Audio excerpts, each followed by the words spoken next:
All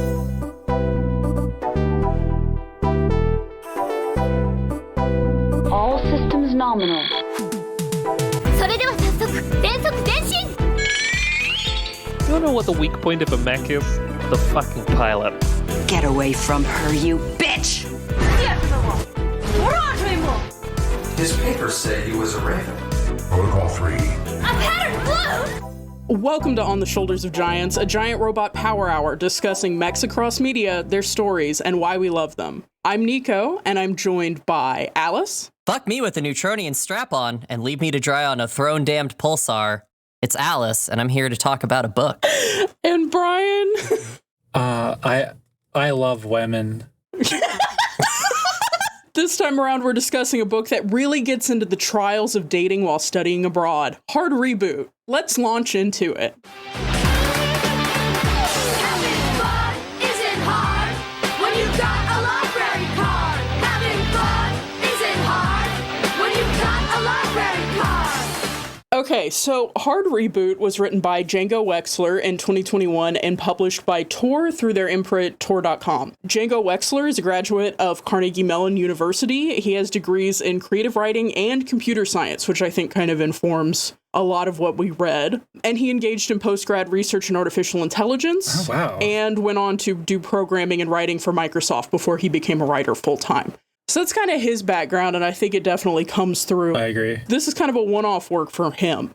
He's best known for his Flintlock fantasy series, which is called The Shadow Campaigns, and it's set during a fantastical version of the Napoleonic Wars. But he's also written a lot of teen and young adult fiction that's broadly science fantasy and a number of short stories, one of which was featured in a Star Wars anniversary fiction anthology, which is where I found him. I knew about this one, yeah. Yeah, that story, it was really interesting reading those anthologies because they are so hit or miss for me. So pretty much anytime I listened to a story and was like, that was fun, I went and looked up the author, and I found a couple of different authors that way. And so Django Wexler was one of them, and I kind of went down his catalog, and I wasn't super interested in like the Napoleonic era or anything, but then I saw the description on this one, read it, and here we are today. This book is gay. This book is gay. Hey. Speak on that. Hey. Yeah? It's not just gay, it's really gay. Yes, it is. Circling back to Wexler, this book, Hard Reboot, is a little bit of a departure and apparently informed by kind of his background research and apparently his interest, because he wrote I think it was actually, Alice, your conclusion was that he had good picks. He wrote an article for Tor.com about his 5 favorite mecha fights and had some good picks in there. So clearly he's kind of a genre fan. Yeah. I mean, he dropped one of Macross's best fights that they've ever had and one that has reverberated through the whole medium for a while. So I feel like he understands what people want out of mech. I'd be curious to know if he is like a Book of the New Sun fan. I felt a lot of Shadow of the Torturer mystique in this, like particularly with the first wave versus third wave kind of shit that was going on, and the way different like eras of history were piled on top of each other in this like really kind of inscrutable way, but inscrutable like in a fun kind of expression, instead of it being like, I'm frustrated that I don't know what the world looks like, because it still manages to kind of walk that line really well. Yeah, I think there's a lot of world building for a book this small. And when they just drop in this book that time travel is possible, but just illegal. Yeah. And the way they drop it. Yeah. We gotta get to it, but oh my god, it's so good. It's so good. I screenshotted that because I was like, hold on. You can't just say that and move on. And he did, though. He did, though. He did just say that and leave. Yeah, no, there's a lot of rich world building in a book this small. Yeah. And I think novellas are kind of rarer than they used to be, and I did some research on this so we kind of have a background. But yeah, his publisher on this book was Tor.com. This was a like website magazine type of thing that the Tor Publishing Group made in 2008. And it became kind of acclaimed among writers and readers for publishing a lot of short fiction and writing a lot of articles, not just on like what the Tor group was publishing, but on like everything that was kind of out there. And it was really interested in speculative fiction. As part of their like published work, when Tor.com became an imprint in 2014, it really made a push towards novellas, like short works. And like two of its most iconic ones are Binti from 2014 by Nnedi Okorafor, which was kind of a huge part of the Afrofuturist movement. And then Martha Wells' All Systems Red in 2017, which has been a huge book and sparked a... Yeah. Shoutouts to Tor. Yeah. So Binti was 96 pages and All Systems Red was 160 pages, which is the same length of what we read for this episode. They kind of prove that you can publish short stuff, win awards, and have it be really acclaimed. Yeah. This book isn't part of a franchise. It's a standalone work. But it was originally intended to be part of a queer speculative adventure anthology edited by Janine A. Southard. So it seemed like the story either naturally expanded or lengthened and was then acquired by Tor.com as a novella. I think it works so well as a standalone. Yeah. We can get into it, but I think it was the perfect length. I'm really glad that they're kind of coming back as a form, not the least of which because they look really cute. I have a couple of hardbound novellas. Oh, yeah. And they're so skinny on my shelf, but they're really cute. I think it can be really impressive to be able to contain a narrative in something like a novella. I feel like novellas are harder. Getting back to, what did y'all know about Hard Reboot or the author or anything around this before I kind of put this on our plate? I don't read books unless they have pictures in them. So I wasn't going to expose that you're illiterate, but... Yeah, so for me, I knew nothing about this. I read nonfiction pretty much exclusively. I don't really read fiction at all. I know things are happening with sci-fi writing. I know there's a resurgence of small publishers and stuff that I think is really cool. I just don't engage with it. Yeah. All I know is I looked up the cover of this book when you told us we were doing it, and I said, yeah, I'm in. It's got great cover art, which we'll talk about more when we talk about the mech. Shoutouts to the cover art. Bride, do you know anything about Hard Reboot before we got into this? I didn't. I am a fiction reader. I wish I read more fiction, honestly. But for years, I have been on like a fucked up Jeff Vandermeer and adjacent surrealist kick. Yeah. So it was totally outside of my orbit. I paused briefly to read the Murderbot Diaries, and then I went back to City of Saints and Mad Men. You couldn't take it. Like, you read like 1.5 Murderbots and were like, this is far too simple and explicable. Everyone I gotta get has out of their here. eyes for the whole novel. Not a single person is having their eyes removed. I'm leaving. Brian's not here for it. And so I'm sorry to say Brian didn't do the reading for this one. I'm kidding. Yeah. Brian just showed up to have a good time. Hey, Nico here in the edit. I know already. Anyway, this is just to say, in the summary I'm about to give for this book, I spoil the hell out of it. OSG is generally a spoiler cast, but mostly for older media, and this book was published in 2021. So, hey, if you haven't read it, but you think you might want to, pick it up at a bookshop or your local library. Spoiler for this podcast, we enjoyed the hell out of it. No. So that's what I've got on that. And from there, I guess we can just jump right into the summary.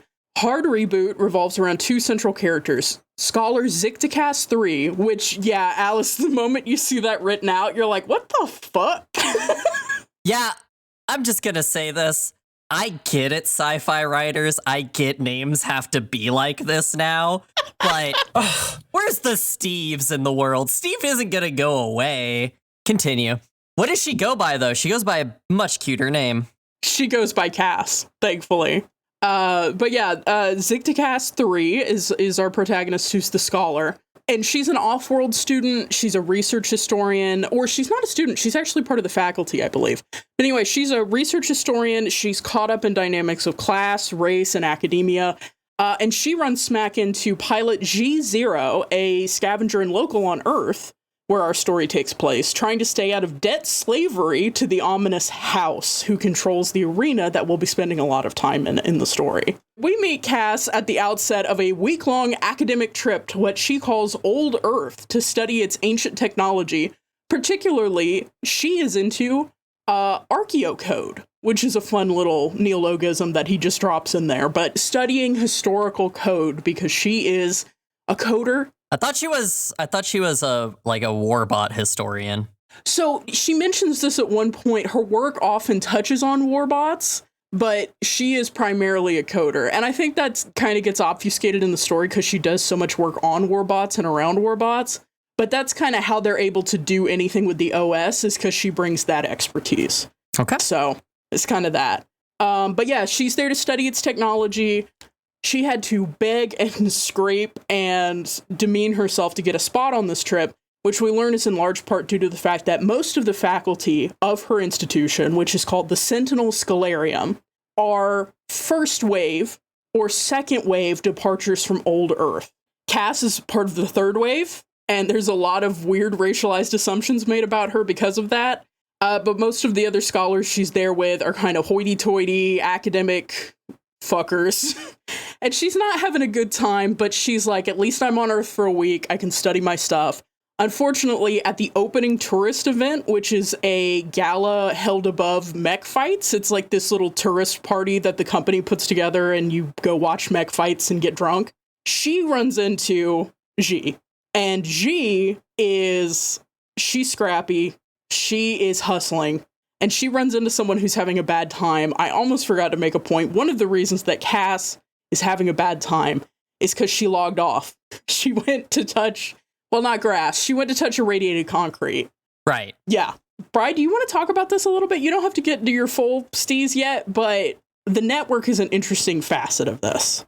Yeah. I mean, this is like one of those, there's a lot of like interesting stuff going on here in terms of like material resource, and like biopolitical, I guess I would say weaning in a weird way, which I think that I will get into more depth when we talk about like how her relationship with G flourishes, and specifically like a few specific things she says about G like later on in the novella. But it's interesting to me particularly because it puts them, it accounts for a lot of the reason that Cass is so put off by everything at the beginning. And it also is part of the reason she like warms up to everything. She describes G as like more alive than she is. There's something to be said about the ways in which like Empire like puts you in a mode of being and a mode of thinking and a mode of using and accounting for your body, which is for Cass kind of not at all, because most of her experiences are sims. That kind of like remediates her discomfort with being here and seeing different things, and sort of her condescending attitude sometimes as something that was like not only ingrained into her on purpose by the society she grew up in, but also is like a physical facet of the fact that like being here causes her discomfort in a way that we can't really map to like modern times or really anything else, because like our media doesn't give us smells. You know what I mean? Yeah. That's something that's interesting. The basic premise of the network that she describes having used off-world, it mediates social signals, communication, information access, and it augments realities in ways that enhance users' senses. Honestly, yeah, it sounds a little based. Because it does sound pretty good. You can put up a sign that's like that dog with the "Please give me space" jacket. You can just put that on like your little profile, and people will just see that when they look at you and know that you're not in a talking mood. And I'm like, I need that. I love the concept of the we can get into the relationship, but specifically at one point she's like, it's hard to see because I can't pinch zoom my view because I'm not in the network. And it was like, damn, if I had built-in pinch zoom, everybody I'd just be looking Sentinel at everything. Got that Google Glass they're born with. Yeah, I know. I think that's so interesting. But like, Cass as a scholar is really uncomfortable at the beginning, and as the kind of person she is, because to come to Old Earth's atmosphere, its data sphere, is just choked with malware and ads and abandoned bots. It is a functionally poisoned atmosphere for tech. To be clear, you can live on Earth. It's not an irradiated wasteland. It's still sort of poisoned. It is still sort of an irradiated wasteland. But there's also this other problem. Pretty much anything more complicated than MS-DOS or a manual transmission does not really work on Earth. Yeah. It's such an excellent. The corrupted data sphere thing does so much lifting in this story. I mean, It really does. This is the perfect way to say this is exactly the limits of the technology I want to have in my story, and that's where we're going to cause the drama. Yeah. And it does all of that in such, like, it is the strongest thing in this story, I think. Yeah. Is how that's employed, how it's referenced over and over again, is like, and not over and over again in the way that's like it's referenced too much, but it comes up exactly when you want it to, because it reminds you of exactly what the like physical stakes are in the moment, right up to the climax. It's so well done. It's so integral. That's part of the reason I wanted to touch on it early, is that. But yeah, Cass is socially disadvantaged and prickly and research focused, and she's really struggling with being logged off. And there's no red flags to warn Cass about what's going to happen. G has struggles that are a lot more fundamental. They make Cass look like a lofty blue blood by comparison. She's part of the generation that never left Earth. She's G0. She's a scav and a little bit of a hot shot. She pushes her luck a lot, and she has put pretty much everything she has into a scrap mech to fight in the arena for the spectacle of these travelers, but also for a pot from the House, the shady organization we talked about before. Yeah, Xi is in a tight situation. Her stuff is actually life or death. She's already badly indebted. She's kind of putting it all on black. And the way that she does this is basically by goading Cass as a yokel, basically, into accidentally making a bet of 10,000 sestertii, which is a pretty significant amount, on the fight against Xi. And so Xi is hoping she will win the fight and thus win that 10,000 bucks, make that quick cash, and continue her work. Xi gets this bet put on the books. Cass is freaking out because the money that has technically just been bet is not her money. The House, being a scrupulous and cool banking and gambling entity, has extended credit to her university, and that is the money that has just been bet. And Cass, being socially disadvantaged and clearly not well off, which we talk about later, freaks out because if anybody finds out she basically just put 10K on a random fight through the college's account, she is so fired. At one point, she even mentions re-education. Like, the stakes here are pretty bad. They're not life or death, but they're pretty fucking bad. Xi goes down and gets ready to get into the fight. It's our first mech battle. It's an incredibly high-stakes battle. Cass is tearing out her hair, and Xi and her kind of little brother guy, who's her tech guy, Solomon, are prepping their scrap bot, Speedy, to go up against a house machine. This machine is a DC-3B1 Dread Carl, manufactured, we're told, as part of a mass manufactured unit during the 8th Empire of Earth, which is the first time we find out there have been multiple empires of Earth. Anyway, so the Dread Carl is a mass production unit, but it is of a piece, whereas Speedy, our good friend Speedy, Xi's bot, is a junk bot, basically. It's been put together by her and Solomon. Despite an initial strong showing of speed outmaneuvering the bulk of the Dread Carl, Xi pushes her luck in the wrong way. She overloads systems, and Speedy suffers a critical failure that nearly results in her death, and does result in her losing the bet. This seems to be good news for Cass, but even the House's 10% cut of 1,000 sestertii is too much cost. If she can find Xi and get her to call off the bet so it's mutually called off, they're both fine.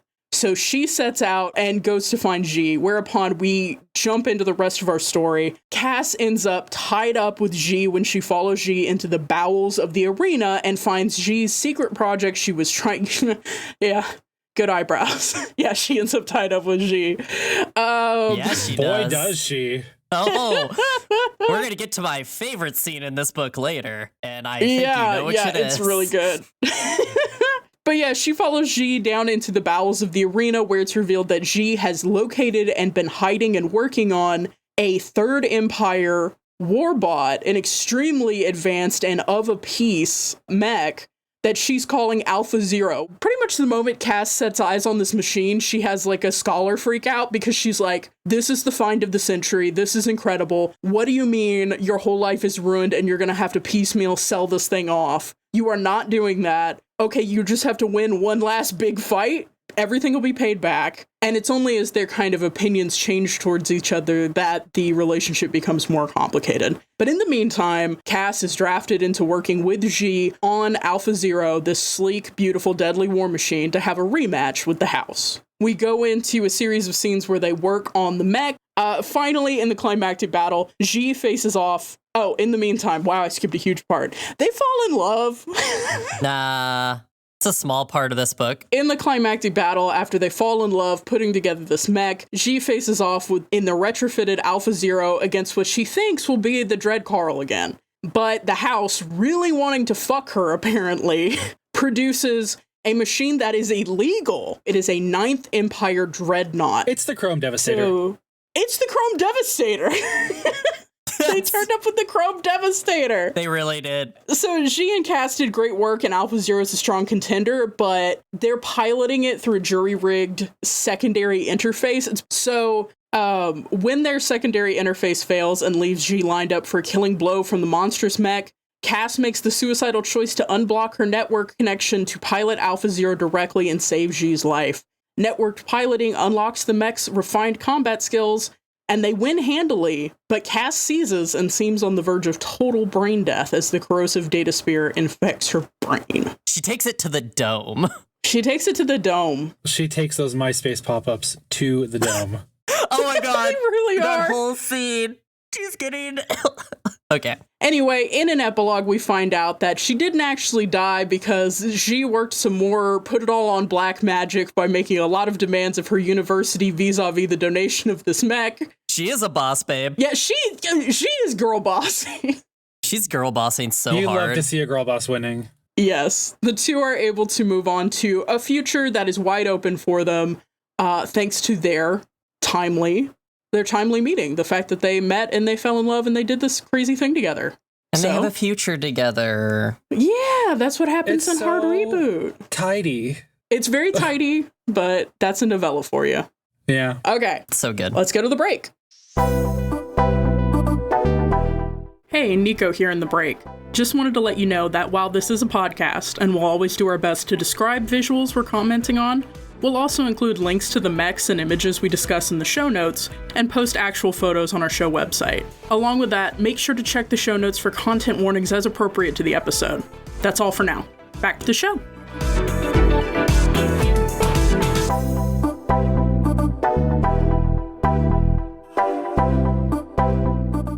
Okay, having explained the entire book now in perhaps excruciating detail, what were y'all's highlights from the book, and what kind of things really stood out for you in this tight little package of mech chaos? Brian, I want you to go first for this one because Brian, for those who don't know, is an amazing writer that I love. And so I'm going to lean on him for more of the literary analysis. So I'd like to hear his thoughts and what popped out for him in this book. Let's talk about the color symbolism. Let's talk about the color symbolism. Let's talk There's about colors in this? It's a book. Damn, you got me. Damn. Well, okay. I need to say one thing off the bat. My son Solomon, They did him so dirty. I have not been this torn up about a character in a long time. He was sacrificed. He was sacrificed. Possibly the most horrifying moment in this book. It got so grim. It's so grim. So the whole build up to this is like before this, like it's been kind of punchy, happy, but no one dies. There's bullets, there's everything. Everyone's just There's a lot of threats of death. Xi will talk about threats and things that could happen, but nothing has happened yet. And then Cass walks in on our boy Solomon, our beautiful little baby boy, who has our beautiful son. Brian, what words stuck out for you? Because my favorite was maggots, was brought up multiple times when describing what happened to Solomon. They killed Solomon. The house kills Solomon. Yeah, the house killed Solomon. Custis implies that he personally killed Solomon. He does. Yeah. Fuck that guy. Custis is the pilot of the Dread Carl. And later the Chrome Devastator. He's a dick. He sucks, dude. He's such an asshole. He's such an unnecessary There are very few men in this novel, I want to be very clear, and they're all dicks. Yeah. Except our Solomon. beautiful boy. My beautiful the only son. good man. No, so it is an interesting situation with Custis and the whole the whole gang that we meet on Earth. So yeah, this scene that we're talking about, they've been doing the montage of coding and buying parts and seeing the Undercity and all this stuff. And at one point, when Cass pops in to check on Solomon, G's like little brother, in his shop, she finds him murdered brutally. And Cut again, yeah, it is from ear to ear, across the neck, covered in maggots. and I believe hung upside down. Am I remembering that hung upside correctly? down. His blood out. Really, it's really brutal. And I mean, from a narrative perspective, it neatly severs Solomon from this whole situation. We like don't have she's to not feel having to bad go. about leaving him the fuck behind is really what this is. But also, feel it like really they could've- cements. I feel like if Solomon was still alive, they could have been like, you have to get me and Solomon off of Earth if you want this third generation I mech. know they could just put him in Alpha Zero. She had the picture of her family between her feet. Just put Solomon down there. But yeah, no, you find out, Custis alleges that he did this, and Custis, as Alice pointed out, is the pilot of the Dread Carl and then later of the Dreadnought. And he's an interesting character. We don't get a lot on him. Like Alice said, we're kind of thin on the ground with male characters, but I found him interesting because he is the classic sellout. Yeah. He used to be a scav like G. He used to have no teeth. He used to be really poor. And he finally gave in and went to work for the house. And they replaced all his teeth with chrome teeth because he wanted them. And now he kind of does their bidding as they're heavy. Yeah, he's living in Mad Max, like 100%. Yeah. He sold out fully. He's what G is afraid of becoming, someone who is happy to do incredible violence and horrible things because the house is the only place he has to go and the only thing he cares about. And like that really echoes. I mean, it's interesting to me that like obviously the stakes are a little bit different, but I mean, Cass and G both make a lot of assumptions about each other that turn out to be kind of inverted because they are kind of actually both in the same economic standing and they are actually both kind of victims of the same system where it's like this book, even though it kind of mentions these things offhand, it does a lot of work to trace the lineage of like Empire back to Earth. And that's kind of like why we're here and why things are the way they are here. The house just kind of being a reminder of that kind of thing. Yeah, and then I did make a note that literally was like, hey, we have the literal subaltern. They're literally beneath the Earth. Yeah. There's like, they're not very subtle about it. At one point, Cass just straight up says, like, we aren't people to first waves. We're just kind of beings they can project or carry out tasks or project their like kind of missing emotions on, since everything is virtual and they don't die or age really. Yeah. There's a lot of reflection by Cass on kind of what group she better aligns with. Yeah. Because on the one hand, she has people who are totally isolated from the network, the Zeros, the people who are stuck on Earth. When she walks through the town for the first time, she makes a note that most of the people she sees are young. It's very rare that she sees an older person, and she has the realization, it's like, oh, because they're dying. Like, where I live, I'm usually the baby, because there's all these people in, like, assistive mechs and on senescence drugs, and they're in their second century. Yeah. She mentions to G, like, I don't see a person over a century old, and G laughs, like, nobody lives that long. And she's like, that's low for where I'm from. And it's a wonderful bonding moment that they have. Yeah. Because the thing is, you definitely get the impression that Cass is not going to have access to that kind of stuff. Yeah. Like, she may live to be over 100, but she is not. No, not by any means. Yeah. Neeson, who is one of the other scholars on this trip. Yeah. I hate Alice, her. do you want to talk about Neeson? Neeson is the rich girl who's friends with the poor girl to make herself look like a better person, but she takes credit for everything that Cass does. And Neeson is a first wave who just has a shitload of money. She is respected in the Scholarium because first waves are the first people who left Earth, and so were generally very affluent and wealthy, and so she has her own personal wealth that she even throws that around in the Scholarium.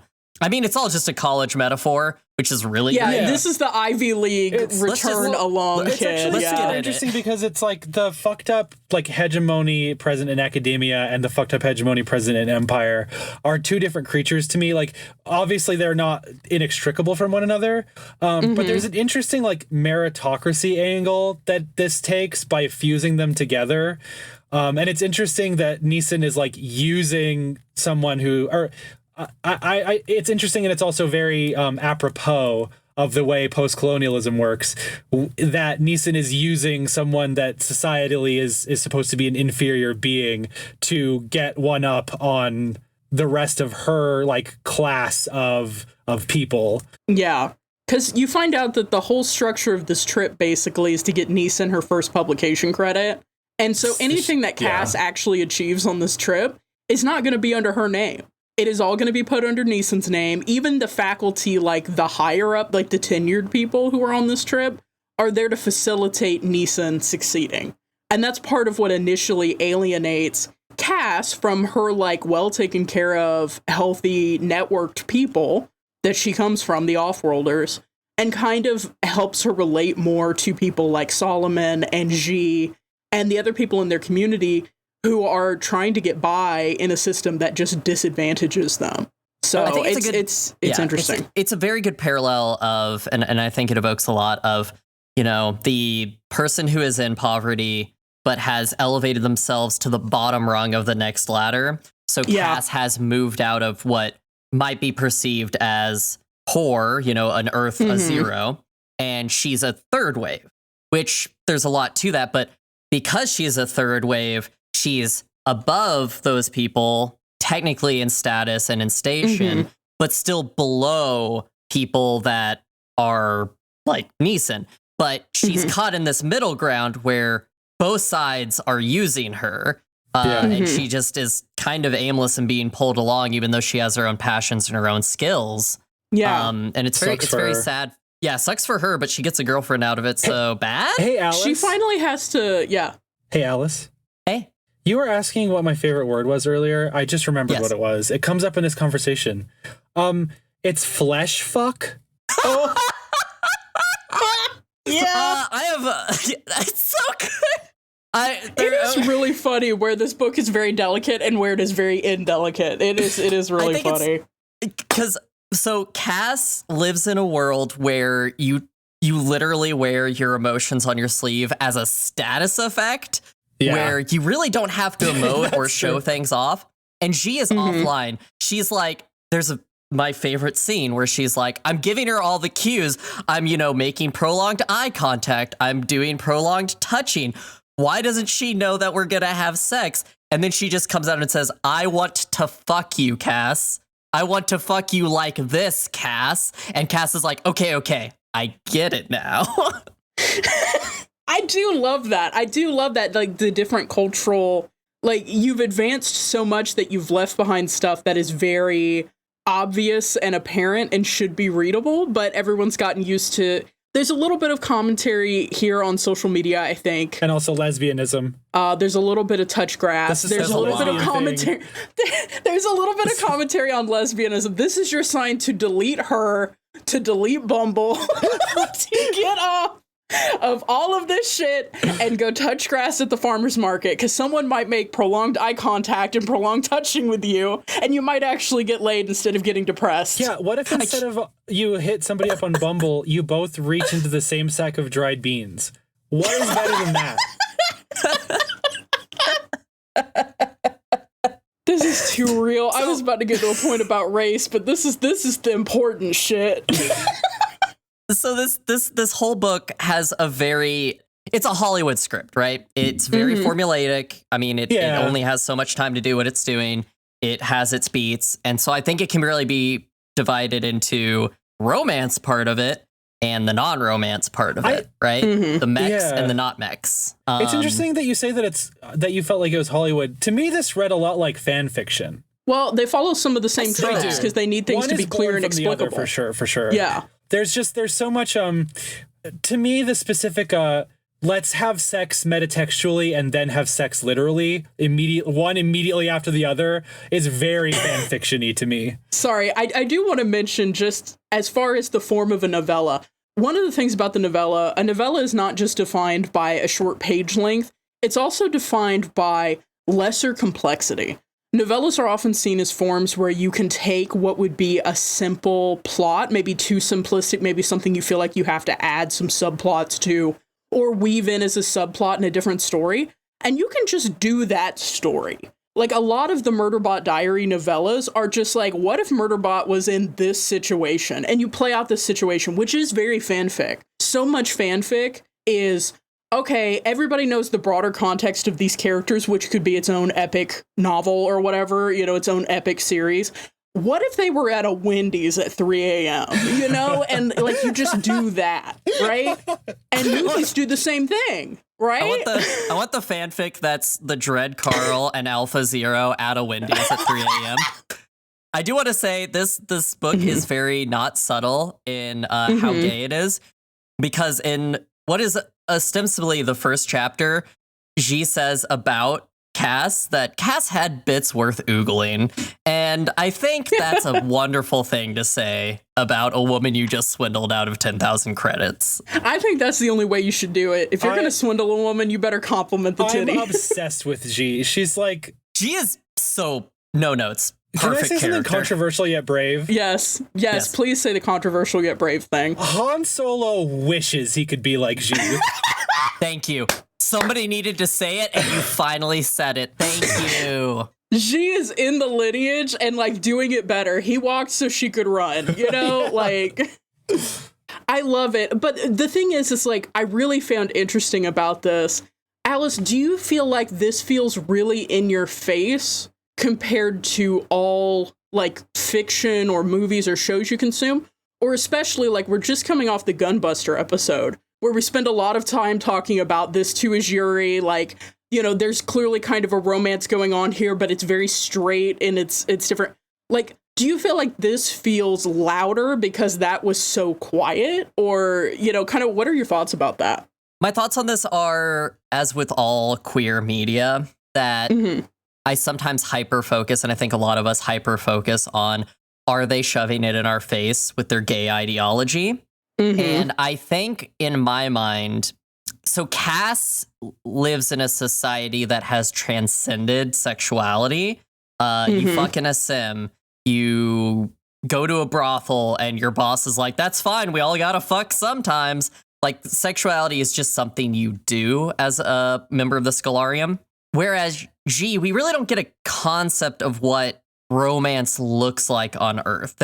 We don't see couples, we see kids, and we see just standalone people. And so for G, I think it's a little in your face, but in character. Whereas with Cass, I think I have no notes on how she is written, and her sexuality is she's into G.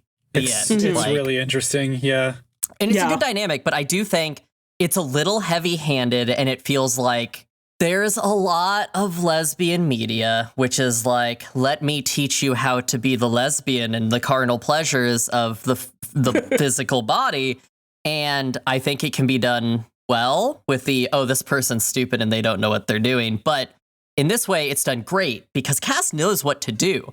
She just doesn't know what to do without the data sphere, right? Like, it's like, I don't know how to talk to women offline. So, Brian, I have the women, the W/W perspective, as does Nico, but you have the M/M perspective. Tell me about the two gay men in the Scholarium. The ancient gays who are gatekeeping academia. I mean, Solomon's gay, right? There's no... We have to accept him. He deserves it. He's dead now, and it needs to be on his headstone. Here lies Solomon. He was gay. He was gay. Bury your gays, but respectful version. Respectfully.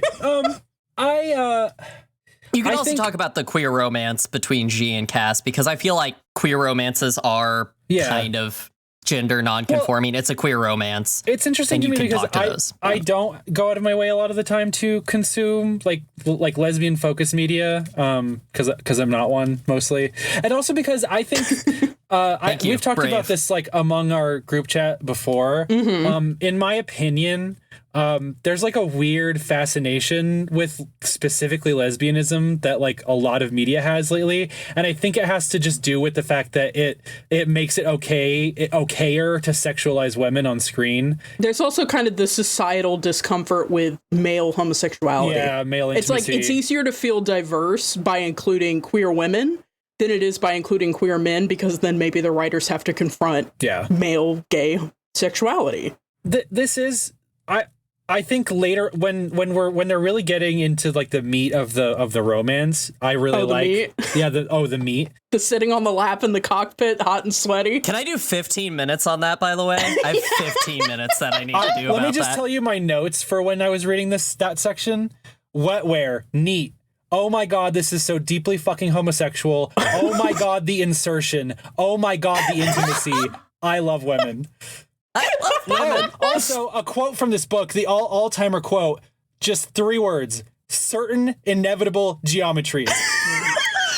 There was only one cockpit. Alice, let's hear the analysis. So, the reason I like Hard Reboot is one very particular scene. In Hard Reboot, there is a scene when they are working on Alpha Zero. Alpha Zero is the 3rd generation mech. This is hidden in a warehouse underneath, far, far underground underneath the Coliseum. G has been living in Alpha Zero. That's where she's been sleeping and resting. And so as they start to work on this, there's beautiful scenes of G can't leave, so she has to stay there and work, and Cass is going out and buying parts and coming home. And we come to a scene Going back where... to the little hostel. Going back to the little hostel. There's a little... It's not a hostel, by the way. It's a bougie space VIP It feels hotel. like a cruise ship. I'll say that. There's like communal eating, but the quarters are nice. Anyway, there's a pastry tray. It's beautiful. And you can just leave and go to the brothel, and your boss is just like, don't do it too often. I also Or get your horny. boss. I did want to flag. Your boss makes it fucking weird racially because he specifically says, look, we all understand you had to go to the brothel. You third wavers are horny, which I didn't get to this point earlier. Brian, you're right. Not only is it linked to academia, not only is it linked to empire, it's linked to race. There's a weird race thing going on with the waves. Anyway, continue when you're really horny. It's actually called waveism. Not racism, because, okay. So, in this scene, they are working on the mech, and they get to a point where they have to start working on the OS, the operating system, right? This is a 3rd generation mech. This technology hasn't existed for forever. And luckily, Cass, this is her like weird hyper focus, I got a degree in underwater basket weaving kind of thing. And so they're going in. You love to use your degree. And she needs to interface with it to work on it.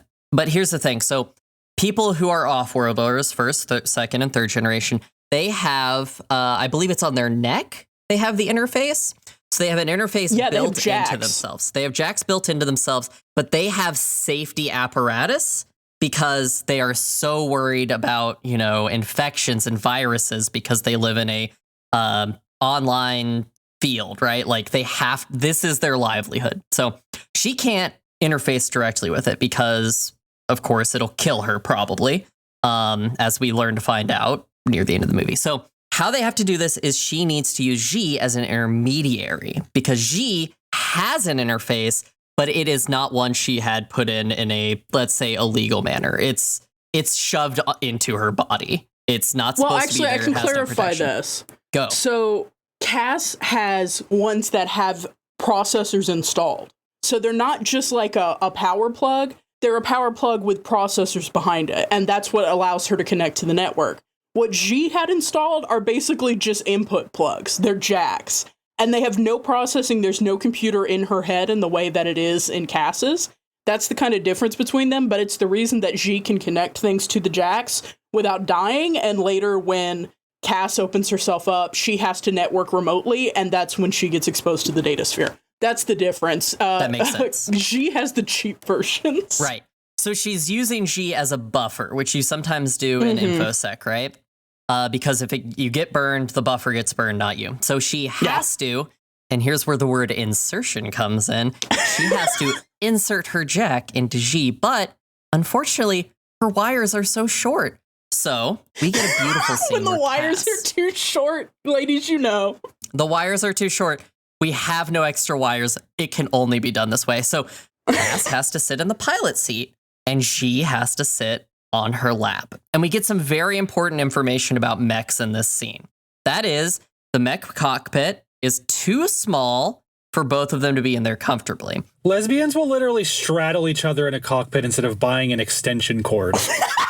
Literally. So she's on her lap, and she jacks into her and then jacks in, and she does some coding. It's a beautiful coding scene and everything, but G, as she's doing this, goes limp because she's just connected to the Ming. And she kind of just lolls her head back on Cass, and Cass is like, oh, wait, I think I might be gay. And we've all been there. It's such a beautiful scene.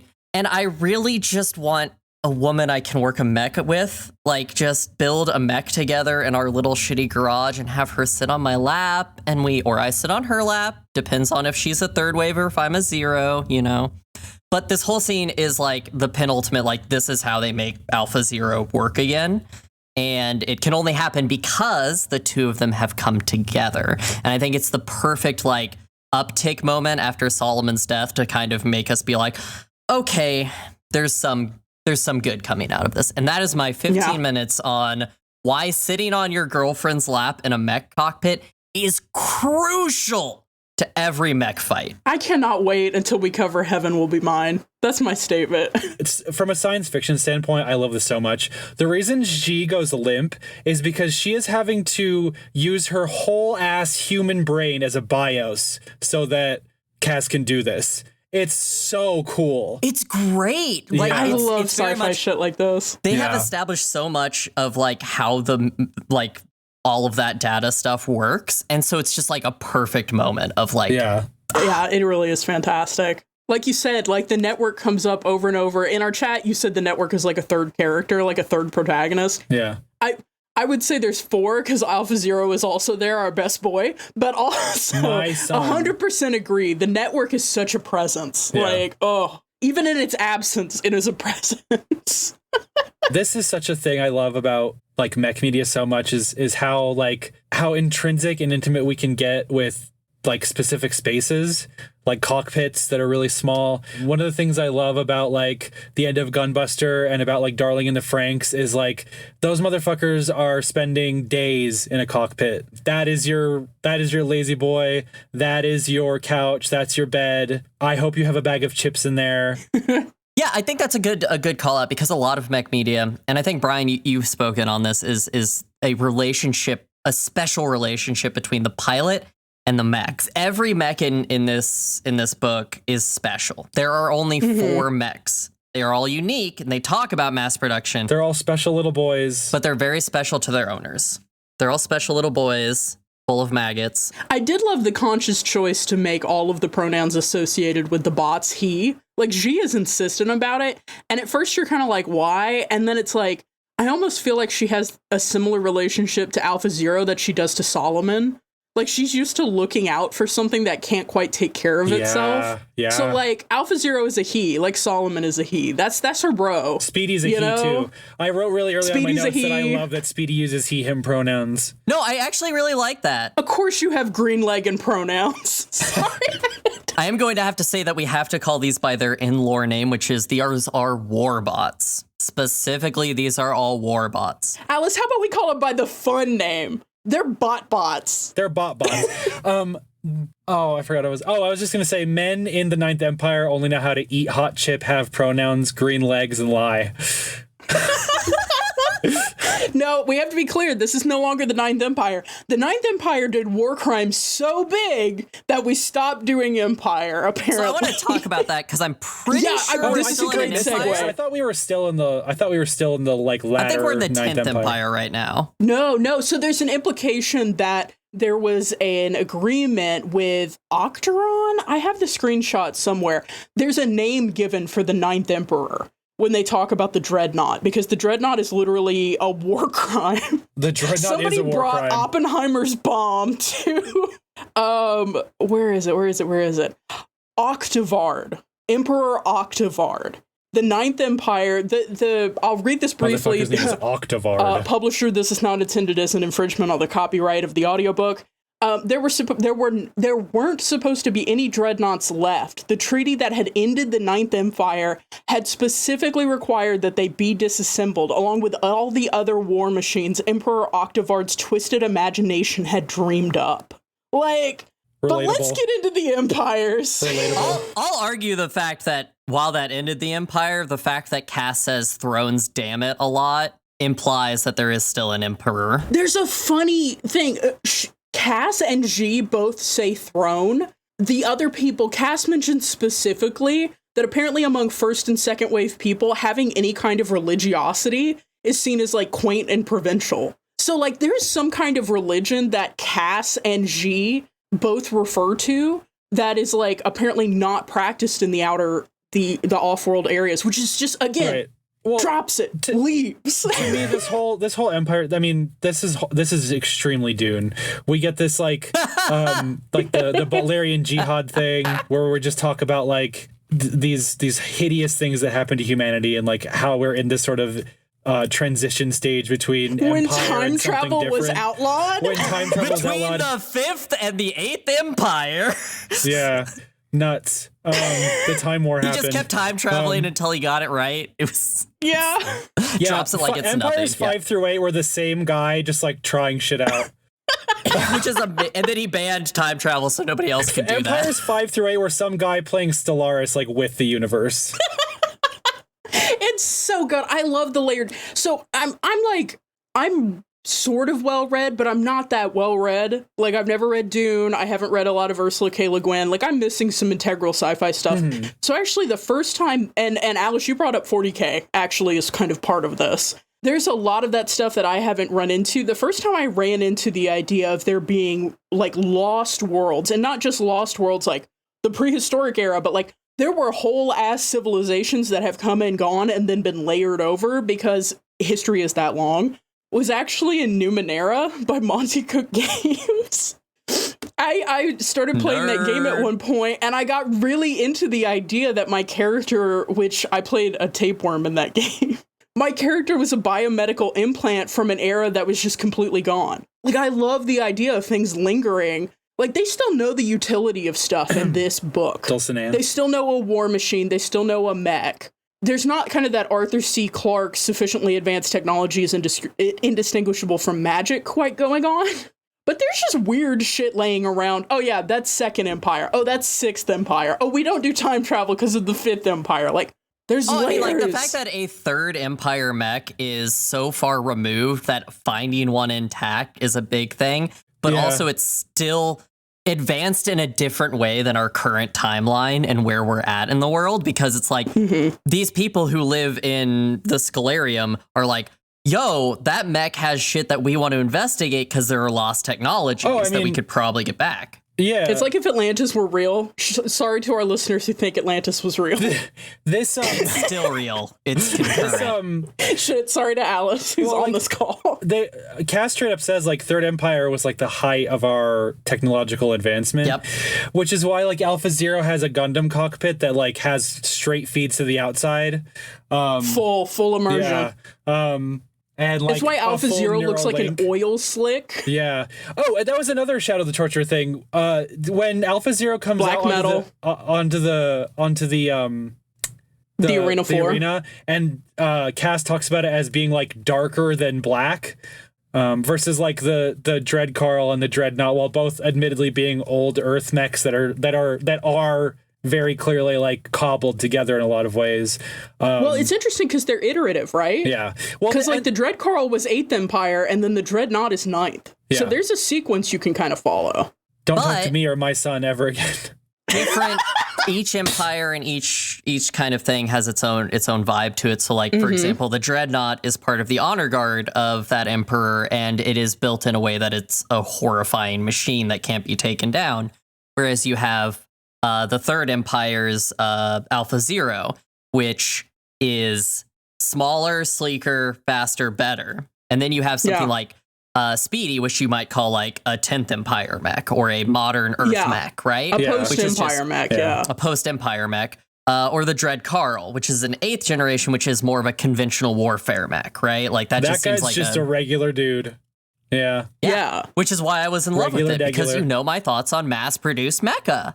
I love them. The Dread Carl, as they describe it, is beautiful. One other gay fact I want to throw out is that after having horny robot sex with your girlfriend, introducing her to tea for the first time is probably the gayest thing I've ever read in my life. That's lesbian core. This is an extremely colonial moment, along with there's a coffee moment earlier too.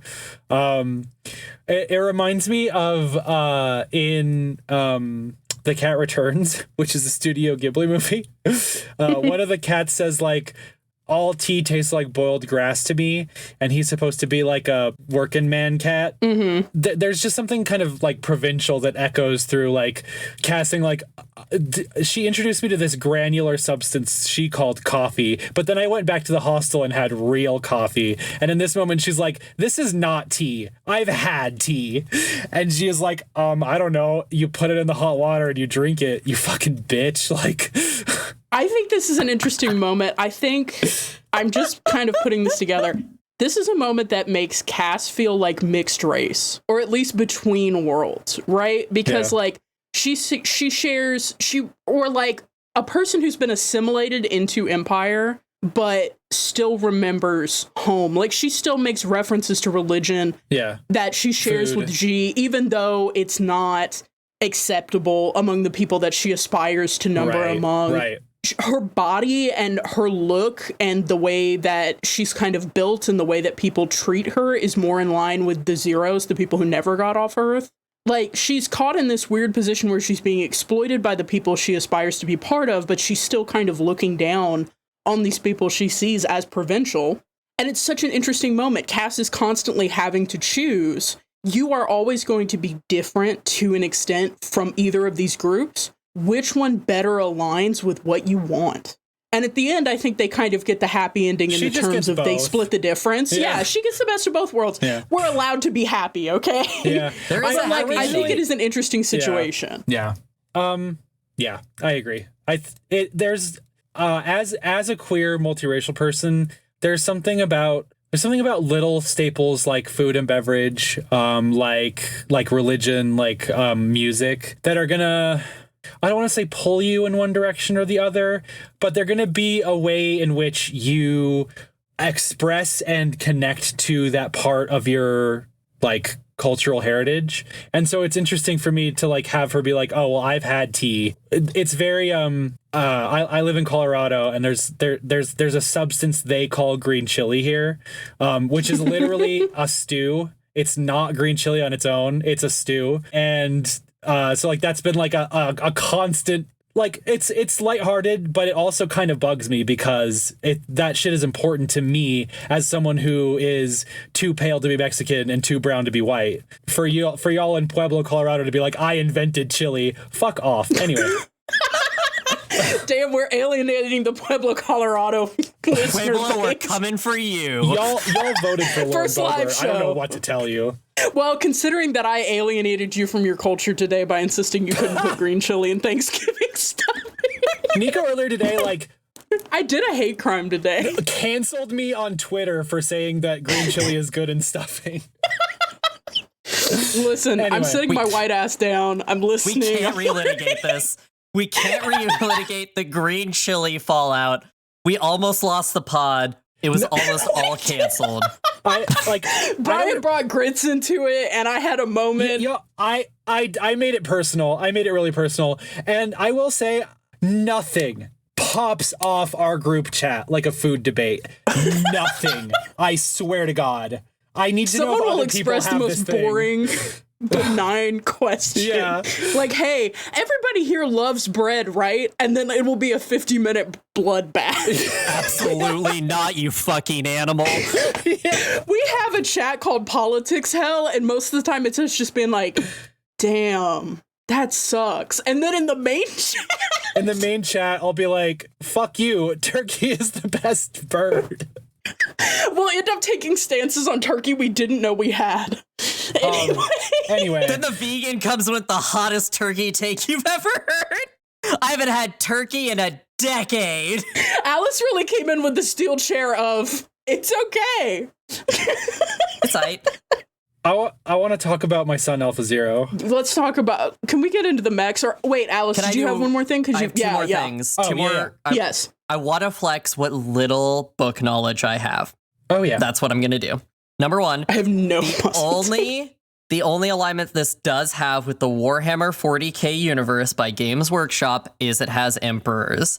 It is not hellish enough to be that universe, so we can move on from that. Also, there's no aliens. Which is a bold move. Whatever. Yeah, bold move. Who gives a shit? Death by omission. Number two. So There's a book series that I love by Ian Banks called the Culture series. It's my favorite sci-fi books ever. And in the Culture series, they are in a post-scarcity society that is post-capitalistic. And basically, you can choose to do war for fun. You can choose to fuck for fun, shit like that. So it's a post-scarcity society where you can choose to do things, and people go to dead worlds like this in disguise to kind of like experience culture just to do that without interacting. And I see a lot of allegories here where the Scholarium, so they're on a literal like cruise ship coming here. They go to, and I'm headcanon in this, so they go to an old Earth Coliseum, which I am going to say is the Kansas City Chiefs Gayha Stadium in Kansas City, Missouri, where the Chiefs play. And it's still broken down, but they added in this box for VIPs to come and watch the poor people fight their machines to see, oh, look at the old Earth. And I just love the allegories with so much sci-fi media of like most sci-fi media. If you were to go to the point where you've gone through 9 empires of hell and defeated time travel, would get rid of capitalism. In this book, capitalism is thriving and a main villain. So I just think that that's really cool. Let's talk about your boy Alpha Zero now. That's my last thought. Do we want to pivot Let's to get the into mechs mechs on this Mech podcast? I will say one last thing. No, I just think it's interesting to think about. It's like you'd think capitalism would be gone. I mean, the horror of 9 empires and thousands of years is we may have had many empires where capitalism is gone, and we've reinvented it, baby. Let's talk about the mechs. I think it's time. I think it's time. On this Mech podcast to talk about on this Mecha? Mech motherfucking podcast. We have 4 mechs that we're looking at. We have the DC 3B1 Dread Carl, pictured on the cover. We have Speedy, also pictured on the cover, jumping a motherfucker. We have Alpha Zero, our most special boy, G's second brother. And we have the Dreadnought. So we have the cover art for the first 2, but we didn't have anything for the second 2. We have descriptions.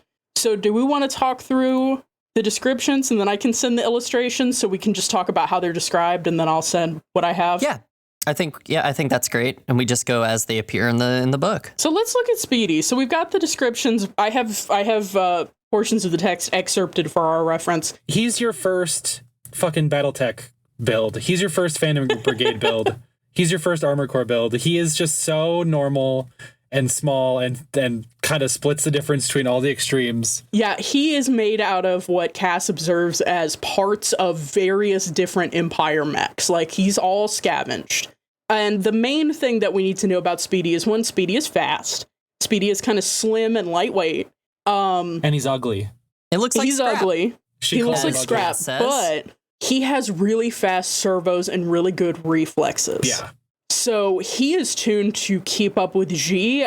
The impression I got from the book is that like she could act and this bot would, with just like a very little amount of latency, execute on that in a way that the Dread Carl that it's facing down just is not efficient enough, even with Custis like giving it his all to process, I guess, that fast. I agree with that surmisement of the thing.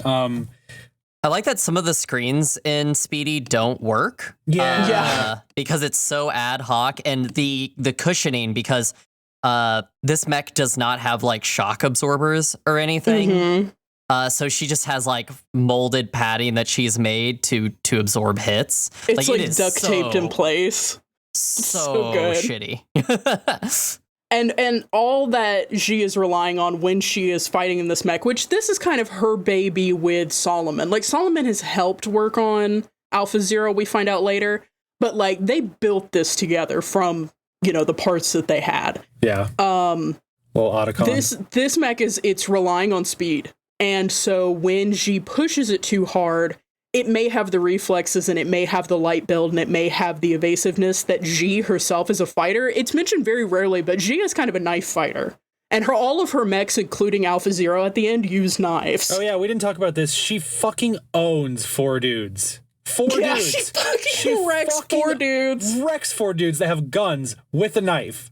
I love her. And I love that that's reflected in Speedy, because it's like, Okay, Speedy being tuned to reflexes only matters if they're her reflexes. If Cass got in that thing, she'd be fucked. She will go under and behind every time because it works every time because men are stupid. Yep. So yeah, Speedy reflects a lot of that, but it also has failure points, and when she pushes her luck too far, Speedy's joints that Solomon had warned they'll push G past against the pushing. ratings if you're at full speed. They fail, and that's what ultimately costs her the win against Custis initially in the Dread Carl.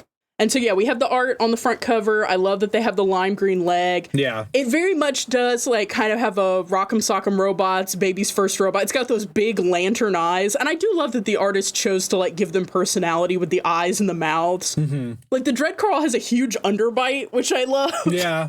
I love the Dread Carl. We get actually a little bit more sharp physical description of when she talks about how it has, like, a crested helmet.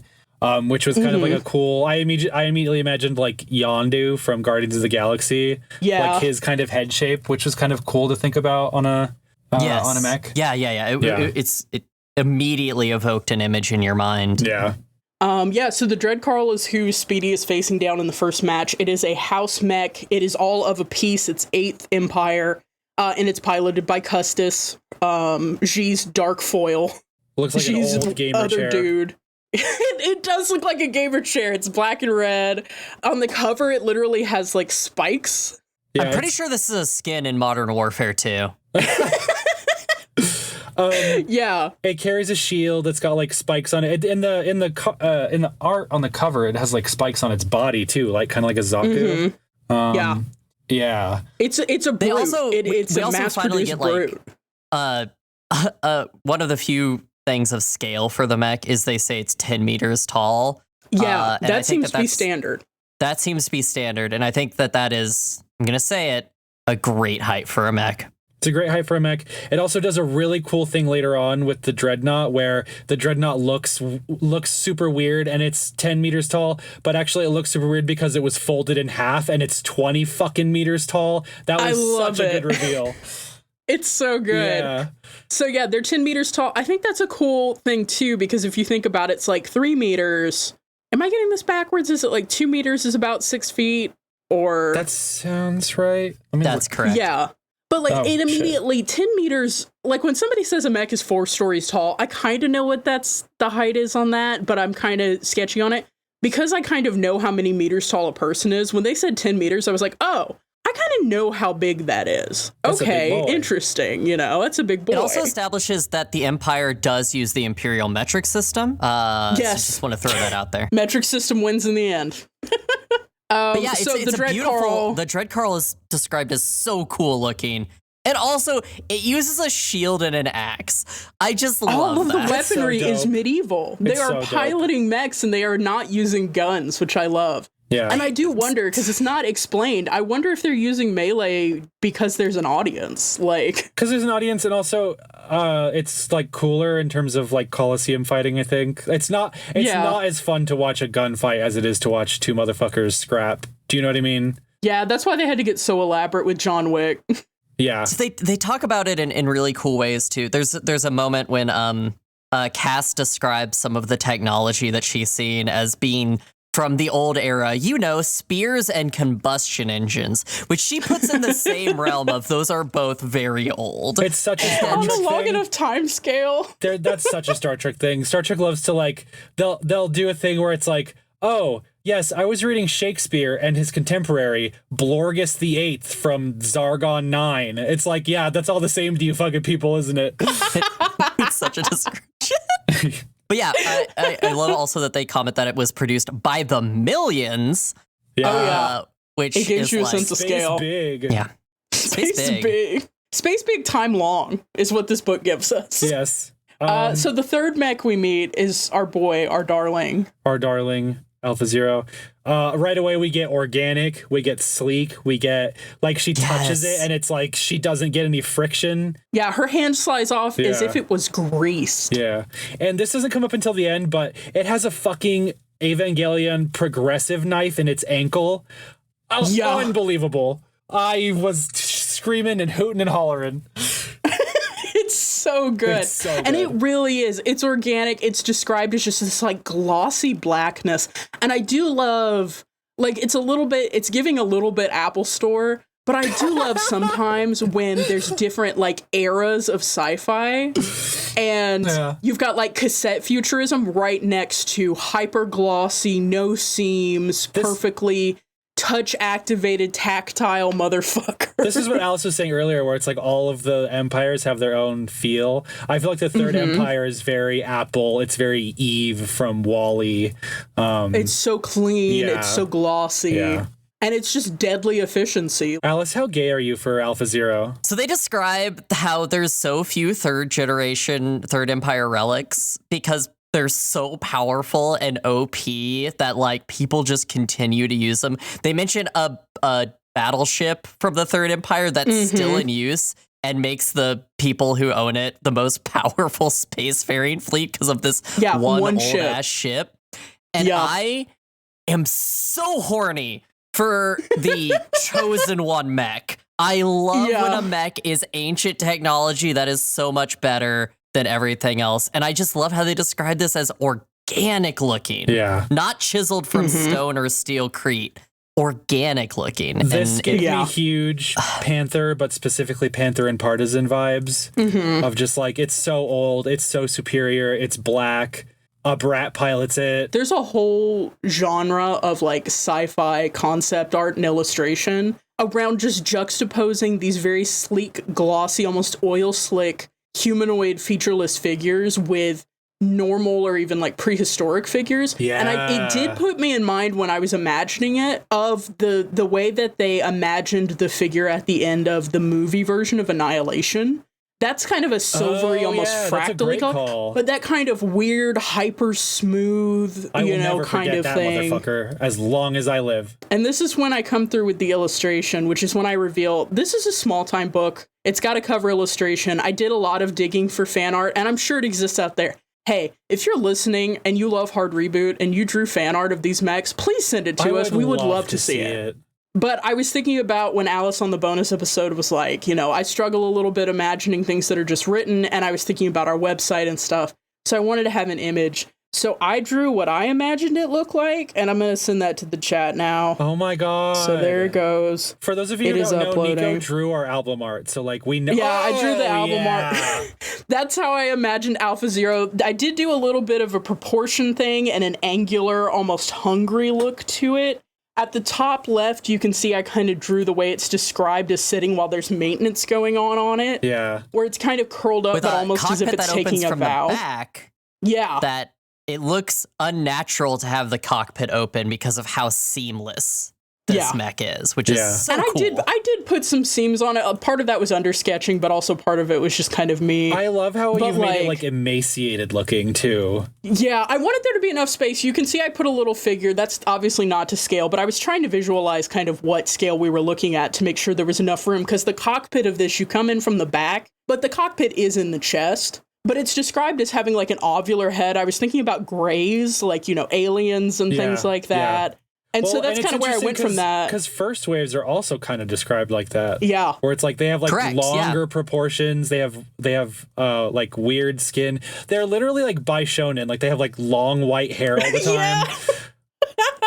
The fucking Bishonen and Bishoujo fucking first waves. But it does make you wonder if they're somehow connected to the Third Empire, if that's like the wave, if that's how much, because there's such a physical difference between them and the later waves. That's what I'm thinking, if maybe it's a third wave thing. My take on that is because of how space exploration works and how the human body changes under different types of gravity and space exposure, that the first wave just looks so different because they haven't been on Earth so long. Yeah, that's true. And you get elongated. You start to look more alien. They talk about how like the first wave left, and then like they lost the ability to make like fold drives or whatever for a while, and then came back. And so like there was like a whole era where first waves were the only people out there. Yeah, that's what makes me think maybe they're literally of an earlier empire. They're not just all post the Ninth Empire, and like it's so interesting to imagine, because again, none of this I thought you were gonna say post 9/11. It's all post 9/11. You know what, Brian? Technically, all of history that happens after 9/11 is post 9/11. Okay, so there's my take on Alpha Zero. I wanted us to have some art on the website. And also, I thought it would be interesting because we've all seen the same description now. We've all read the same book. I thought it'd be interesting to post, like, literally how I envisioned it and then, like, hear from y'all talking about, like, Brian pointing out, you know, it's seamless, or Alice pointing out, like, it's weird to have the hatch open because it is seamless. And for me to realize in my drawing, I definitely gave it seams. So, like, there's different bits and pieces we pick up from the text and different things that we imagine. Brains so nobody has the visualization. I love that. And it's why I struggle with these, because a lot of what I love about mechs is what a mech designer makes it look like. And so with books, it's very hard because in my mind, Alpha Zero looks so different from this and closer to your traditional Japanese Gundam mecha. But I love your take on it. And I also am now going to go draw my own version of this before we drop this. Please. It's not going to be good. Yes, please. I had in my head I had a lot. My image of it was a lot more complicated with a lot more surfaces. But this gets the general vibe down. I was imagining something more like I don't know how to describe it, with just like lots of pointy parts, but like it's all they taper out into like rounder shapes in my brain. Yeah, I totally. A little H.R. Giger. Extremely that. I didn't want to say that because we talked about that with Escaflowne, which looks extremely different than this. But like the fact that this is described as organic, and like the alien is glossy black oil slick in this way. Ferrofluid. That was the word I was looking for. Ferrofluid kind of texture. Oh, yeah. Yeah. Oh, I totally could see that. Yeah. Yeah, but I think we all have our own different visions of it, but we all kind of, like, the keys still pop and out. Once again, I think Alice's is right. And Alice's is correct. Guys. It's a big glossy Gundam. It's a big glossy Gundam that reflects lights that make it look like a star field, which is adorable. But I think it is cool that we all, like, the keys that we pulled out from this are all very similar. Like, the color is so iconic that jumped out to us. I love the juxtaposition because I didn't draw it with its like crazy knife from the very end. I drew it with the first knife it has, which is a scavenge knife. Yeah. Which, can we talk about how cool it is that there's a parts market and you can go look for a catalytic converter? Can we talk about and that there'll also badass be old lady that runs the junkyard? Let's talk about Junkyard Lady. And let's talk about the trope of going to a junkyard to get parts to fix a mech and how perfect it is. So good. It's so good. All mechs should be project cars. There's a scene in Gundam 0083 where he goes and starts working at a junkyard, and the guy in the junkyard is using junk to rebuild a mech, and it had strong vibes of that same thing of like, good. You kids, you young pilots don't know. But then she sees Cass's black card, and she's like, whatever you want. Yeah, Cass She's shows like, up you and could is buy like, the whole fucking junkyard with that. Later, it's only at the end we actually get a figure on the credit that is extended to the university. It's 3 million sesterci. Which is a like lot. The 10,000 that she was sweating, like, I mean, it still probably means a lot for the university. Like, if I had just jacked 10K from my alma mater, they would not have been pleased with me. But, like, it's so funny. It really puts in perspective. Like, the house evaluated this institution that you are a small part of, and this is what they're worth compared to what you're worth. Yeah. You know, you're sweating even 1,000 sesterci. And you're only worth what you contribute to this project that won't have your name on it. You know? Yeah. Well, and what was your favorite part of Alpha Zero? What was your favorite part? Oh, the ankle knife, 100%. The fact that gay operating system sacrifice unlocks the ankle progressive knife and the fucking anime electricity speed ability. And I love it. I love that it was still a knife. God. It's so good. Yeah, like, it was still a knife. It wasn't like, you know, Cass logged in and was like, oh, shit, here's the fucking laser rifles, you know? It was still like, I've got to pull a weapon that she can use, and she pulls this ankle knife. This is I love a good that it's on the ankle. Oh, wait, actually, I don't know if did you guys say your favorite parts of Alpha Zero? No, not yet. Okay. We got to your knife. Yeah. And then, Alice, did you have a favorite part? So mine's a version of the knife, which is this thing has integrated weapons, which how I'm interpreting this, and I'm going to headcanon this, is because of how the knife comes out and how it's, I'm going to say, generated by Alpha Zero. I think because it created a knife for its pilot, it is its own weapons platform that can create different weapons depending on what you think. That's dope. God, that's fucking cool. I And love so this for that's how Alice. I interpret it, because they specifically call out how, it has armaments, we just can't access them. And it makes no sense for it to have armaments that, because you think about a knife for a mech is not optimal. You really would never put that on it. Yeah, unless, you're getting unless too you're being close crushed range. by a falling angel. Hello. You need the backup knife. You need But the I knife. love that idea because it implies that, she needed a weapon, and where does she know to reach for a knife that this thing can generate for her? Her ankle. Yeah. That just makes so much sense if makes you so think much about it as a sense. generative Can weapon. we talk about how originally Alice was like, I have a hard time imagining mechs when they're written down, and how the power of literacy turned baddest that shit. into a fucking possibility space that Alice totally dominated and owned with all of Alice her is existence. thriving. Because I was going to say my favorite part of imagining it is just, it's so alien. I love the blackness of it, because I'm enchanted when I see videos of people having painted a surface with Vanta black. Yeah. I love the way that the eye just almost can't process it. You really do process it as someone has artificially cut something out. Yeah. And I love the idea of having to watch a humanoid figure who is very fluid once they make the direct network connection. And it also fucks with your eye like that. Yeah, I got chills. You I was like, details ooh. by looking at it from certain angles. That's But it really, also really good. kind of has a gloss. Yeah. When it doesn't have direct light on it, you lose it. But when it does have direct light, it shines and shimmers. I loved it. I'm an aesthetic bitch. I love the beautiful. That's our fucking boy. That's our baby boy. That's our fucking baby boy. And now we got to talk about the fucking bully. Yeah, I have a good segue for this. Because I'm ready. The other best part of this fight is when both Custis and G realize the potential of having a giant robot, which is, oh yeah, this thing's torso does not have to follow human rules. It can just spin all the way around and clock my ass. So good.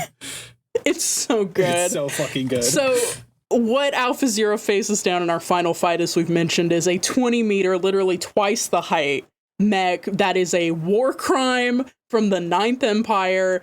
Part of the whole armistice agreement that ended the Empire was making people dismantle dreadnoughts. Yeah. And the House has been sitting on one. Yeah.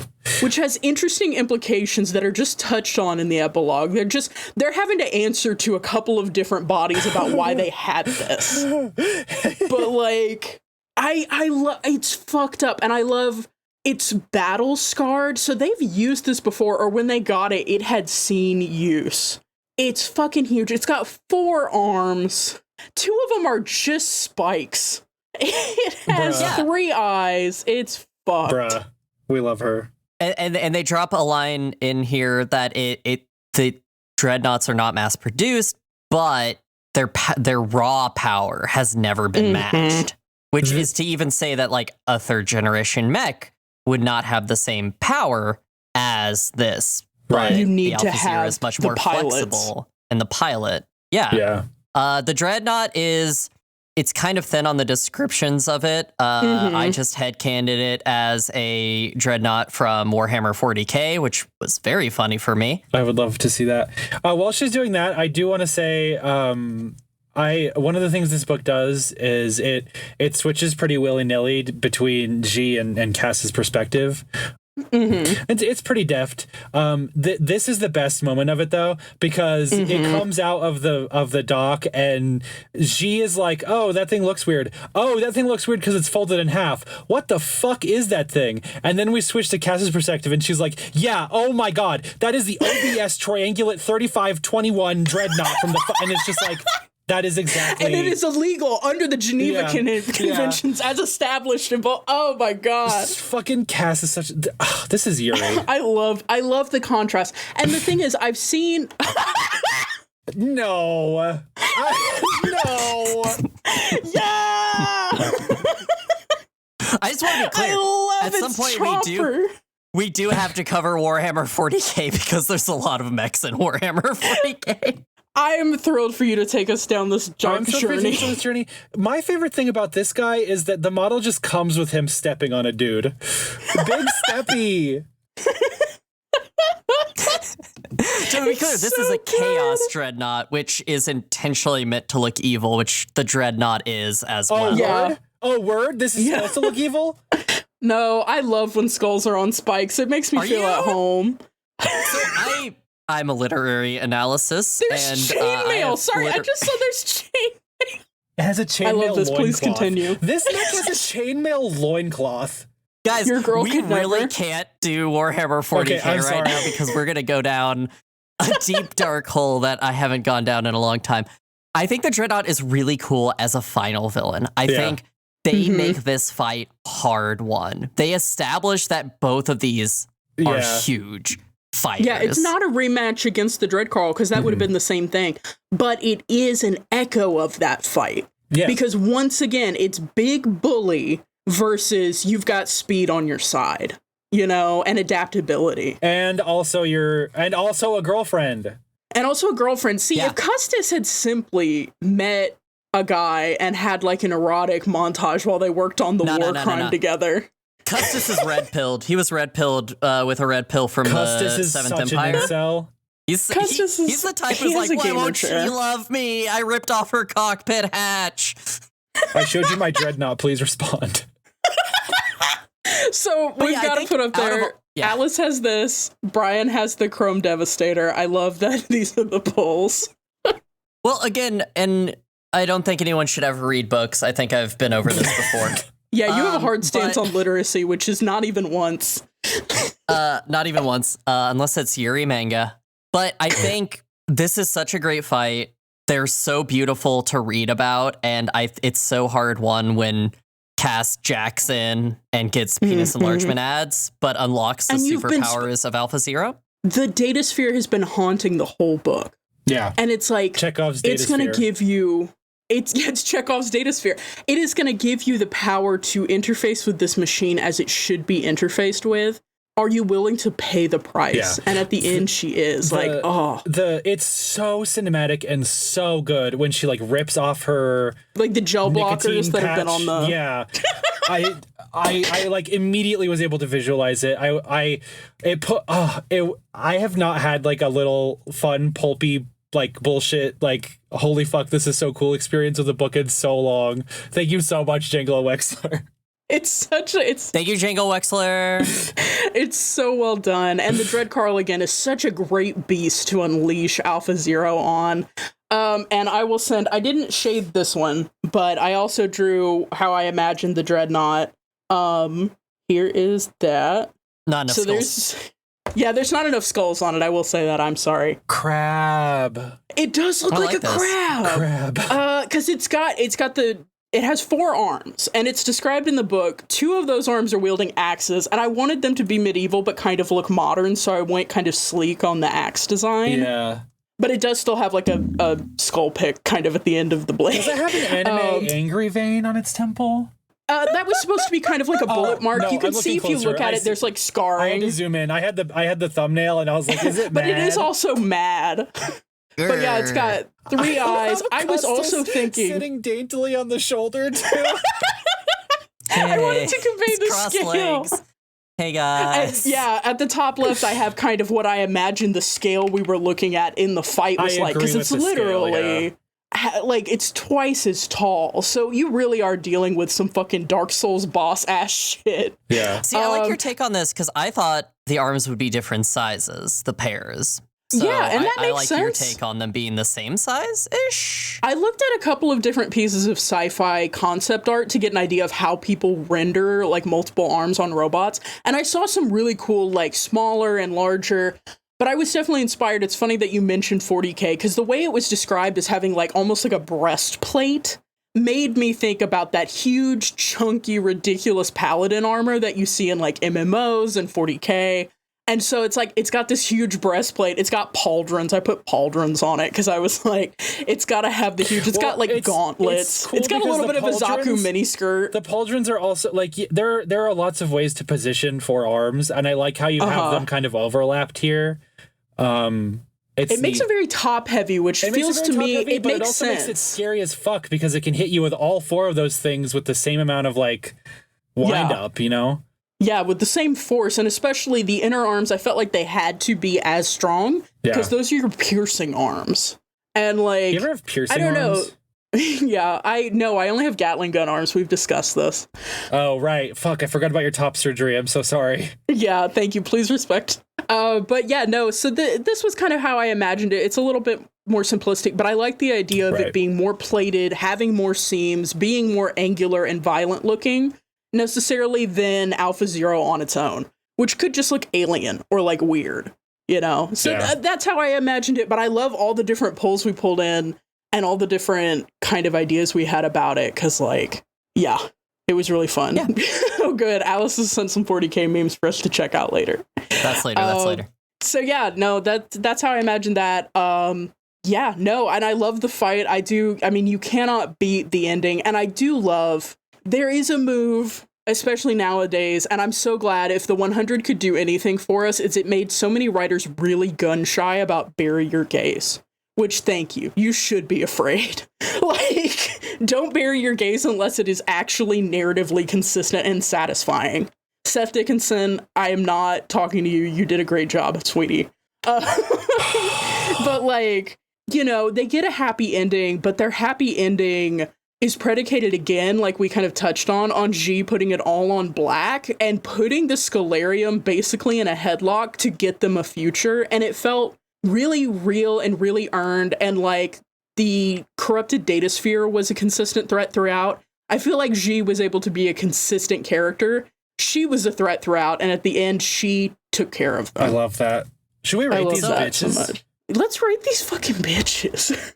What I'll say about this is that every mech in this has a place. Every mech in this is well described, but not to the point of excess. He leaves a lot of room in his writing to let you fill in the gaps. I think all of our different interpretations of the mechs really show how the key points are there. What I will say is that the fights are brutal and fast, and I love that. And they are very predicated on the fact that this isn't for show. They are in it to win it. I do have some problems with the fact that there's only 4 mechs in this whole thing. And while technically there's millions. There's millions. While I do love Alpha Zero as a mech, I have some problems with the jack interfaces and how every single mech is just a bipedal mech. So I'm going to say that while I like a lot of the mechs in this, overall, I wasn't super engaged with their design and what they did. So I'm just going to very mid and put this at a 5 for me. What about you, Brian? I mentioned in the bonus episode that for me, a lot of what is important about mech design is that it's like thematic and has a lot of throughput in terms of like being something that you draw a lot of like pathos out of seeing like be damaged, right? I was on the fucking edge of my seat. I did not want a scratch to land on Alpha Zero. Yeah, I agree. Yeah. I thought I was thinking about this really hard today. I was like, kind of considering my canon of rating the mechs. I think I'm going to give this one a 7. The only thing that's missing is like Alice kind of touched on it. Is like there's an imaginary, and it's because it's in a Colosseum, right? Like there aren't a lot of ways to sort of illustrate scale in a Colosseum other than just telling you how tall things are. But I do need me like a couple cars being tossed occasionally or something. But other than that, I really loved the imagination of these. I loved that. I was wondering how they were going to make the last fight interesting because I was like, I know that Cuss is going to have some kind of, I don't know, synapse. I thought it was going to be a special weapon. Yeah, something to pull out on the Dread Carl. But I did not know it was going to be a big motherfucker. So I like that a lot. So 7 for me. It's real good. That's funny. I was also thinking that this is a 7 for me. So Brian and I are 7 up. Handholding club. For me, it's kind of the similar stuff that y'all have hit on. I love the imagination. I love that each mech kind of has its pros and cons and has its things that it excels at and has its kind of history, from Speedy being like Solomon and G's like most direct project that they made together, and it just getting scrapped. Like, we don't even hear about the parts. That thing got dragged off, you know? But it kind of symbolized their desperate struggle towards a different life. And like the Dread Carl just being any Glock, any gamer chair, any mass-produced serviceable tool of violence that just crushes that dream. And then Alpha Zero being so alien and so clearly from a different era, but so engaging for Cass and G in different ways. And then like the Dreadnought was honestly the one that didn't wow me the most. I think I've come away liking it more after discussing all this with y'all, because I was kind of like, oh, yeah, it's real big. That's how we're evening this fight out. Like, it's just real big. But like, I've come away more affectionate on it because it does kind of feel like G rocked up in her fucked up Vanta Black mech, and somebody texted Custis and was like, homie, get in the other garage because this bitch is back and we have got to ruin her day. It really felt like the house just wanting to make an example of her and counting on that no matter what she rocked up with, like, this could destroy it. And so, like, I've come away more affectionate on the Dreadnought, but I agree, in all the Empires, they were always bipedal. You know, I understand it from... Honestly, I maybe would have appreciated it with Speedy because they had to get so many scrap parts. If it had been, you know, weird backbend legs, or, you know, this is a leg and this one is a leg that was supposed to have a thruster, so it's kind of a weak point, or fucking something. Where's like our peg leg mech? Give us one of those. I'm obsessed with the idea of a peg leg mech all of a sudden, and it's all I can think about. It's a pivot point. It's a firing point. But, like, I do feel like we could have gotten more fucked up. I love the forearms on the Dreadnought. I love slinky black, weird, gross, kind of greasy to touch boy. But, you know, we could go weirder. This is the Nico statement. We can always go weirder. We can always get a little bit more perverted. Given the scope of the book, given the scope of the world that was created for us in 160 pages, I felt like they did a great job. I kind of felt the same way as Armored Core. It's like you're in a thing that isn't going to support crazy expansiveness, and you gave us really cool stuff. So that's a solid 7 out of 10 for me. So yeah, that is going to take us into our second break. Hey, Nico here. We are a brand new podcast, and as such, growing. We don't have ads, and we rely on word of mouth and reviews to spread. If you enjoyed this episode and want to give us a hand, consider leaving a 5-star review if your podcatcher lets you do that. And hey, if your review is funny or kind, we may read it here on the show.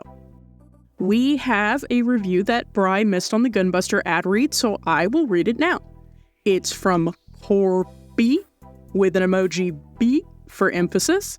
It's 5 stars, thank you, and is titled Slaps Egregiously. The review says, get into it.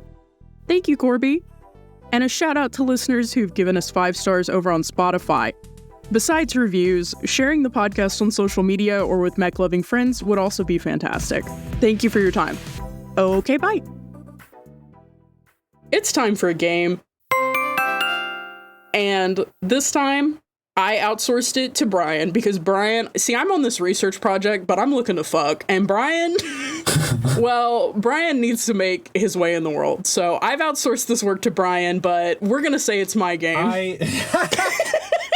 What is her name? Neeson? You Neeson to me? Yeah, you got Neeson. Nico, Neeson, it's all coming together. We need to start spelling Nico with a G. I call this Hard Reboot game. Wow.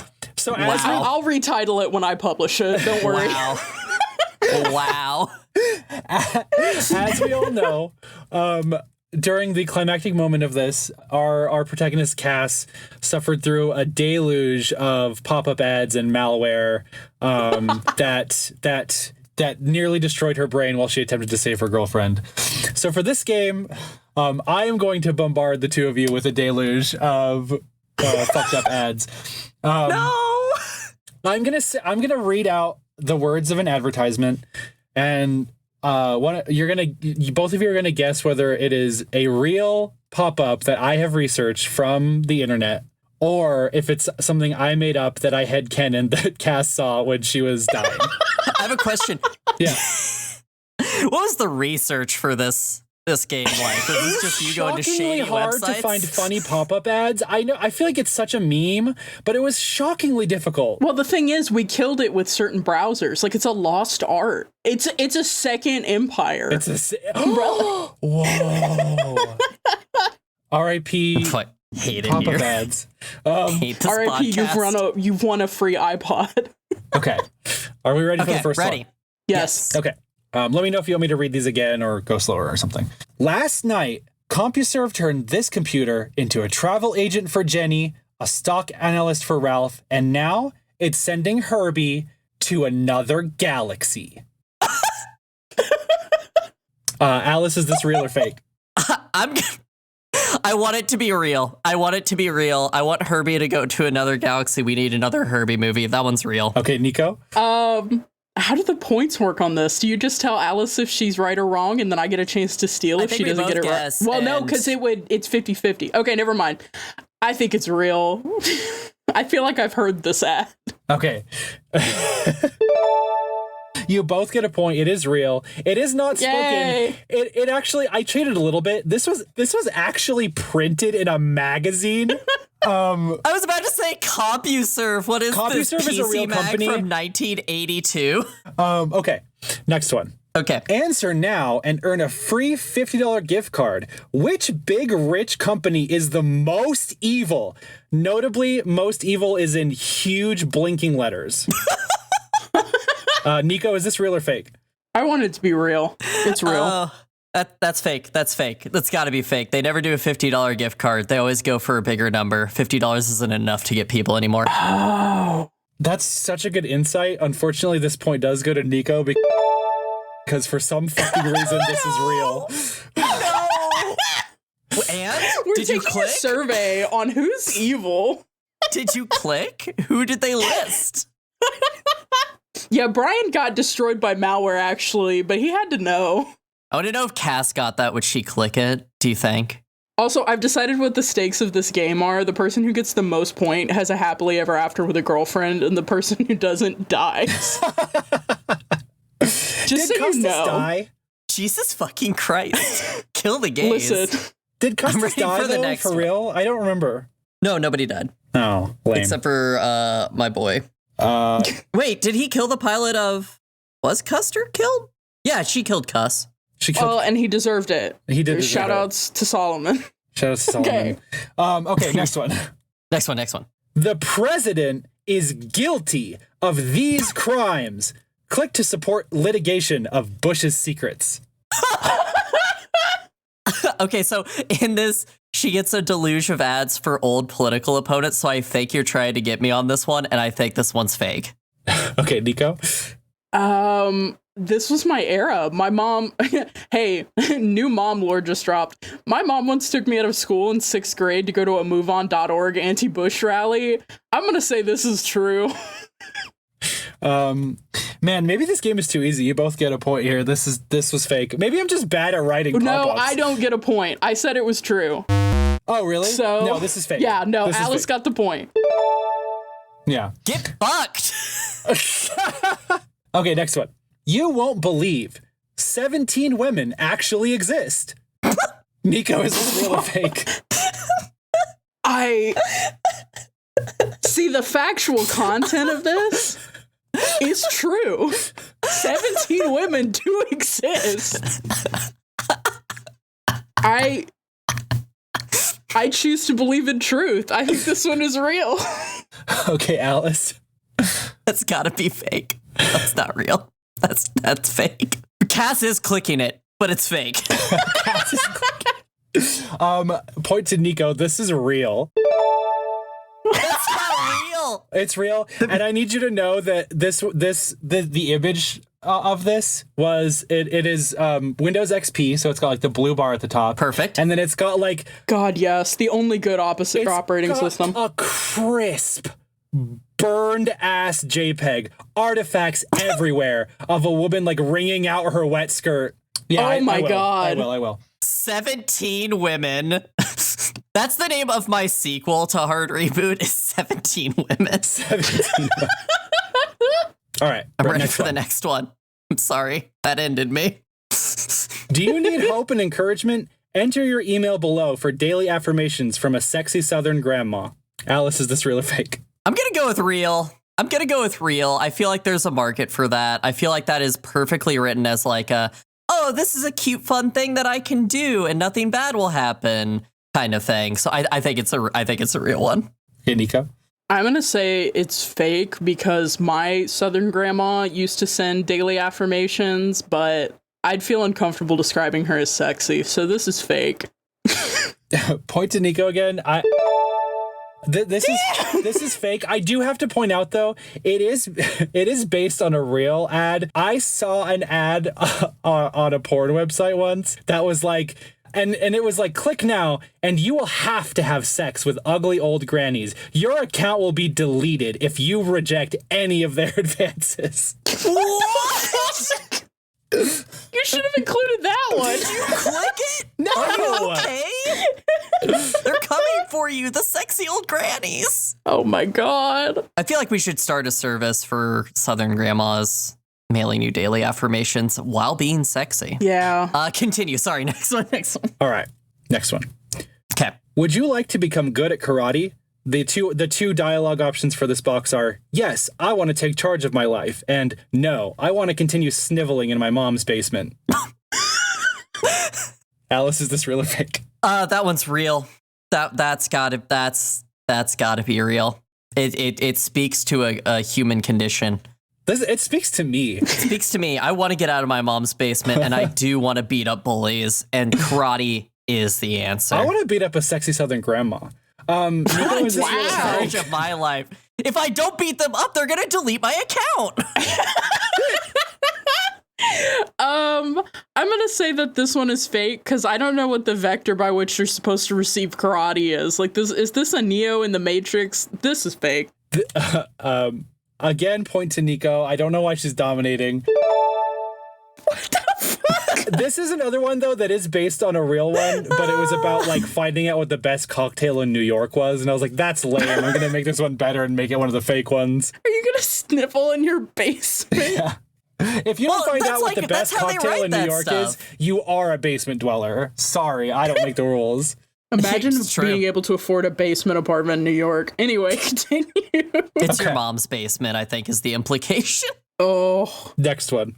Being poor sucks. Do you have what it takes? Apply now for my millionaire challenge. I will likely reject you because 9 out of 10 people don't have what it takes. Nico, is this real or fake? I think that this one is real. I've seen too many of these like rich dad, poor dad type shits. Okay, Alice. I'm going with fake.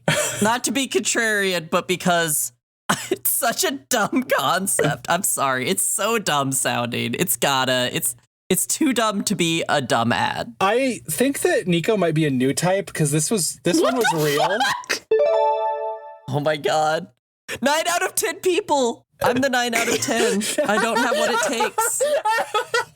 Alice has been eliminated. Nico, I can't believe Nico's a 1%er. Oh my God. My poor Marxist heart. You can't be saying shit like that. Oh my God. Okay, next. Penultimate one. Okay. Are you alive? Are you gay? Click. Alice, is this real or fake? Yes, that's real, and baby, I'm clicking. Okay. Nico. I am alive and I am gay, so I'm clicking. It's real. Finally, I got one. This one is fake. No! But I am alive and I am gay. Cass saw that, and that's actually what she clicked to jack in. This was how she knew where to go in Alpha Zero because it asked her if she was alive and gay. Alpha Zero was like, hey, I have some user requirements. You get one pop-up. That's why no one could use this whole technology. They weren't gay and alive. Compet loses once again. Okay, last one. Yes. Okay, big pixelated alien emoji. This is not a joke. You are the 10,000th visitor. And the dialogue box just says, okay. Alice, is this real or fake? Yes, that's real. It popped up on me when I was watching the Senate hearings on UFOs. Okay, Nico. It's fake because there are no aliens in the universe of Hard Reboot. The Third Empire killed them all. Yeah. Good job, Third Empire. Dark. This is real. Alice, is that true? Did you get that pop-up? Because that is real. I got a version of that pop-up, but it had more options than okay. But I was watching it through a really shady site, and it gave me a pop-up that aliens are real. This is not a joke. Enter your email to get up-to-date news on aliens. I got one! You got one! Surely this was a close game, right? Yeah, Nico barely scraped it out. Oh, Nico won? Yeah, crazy.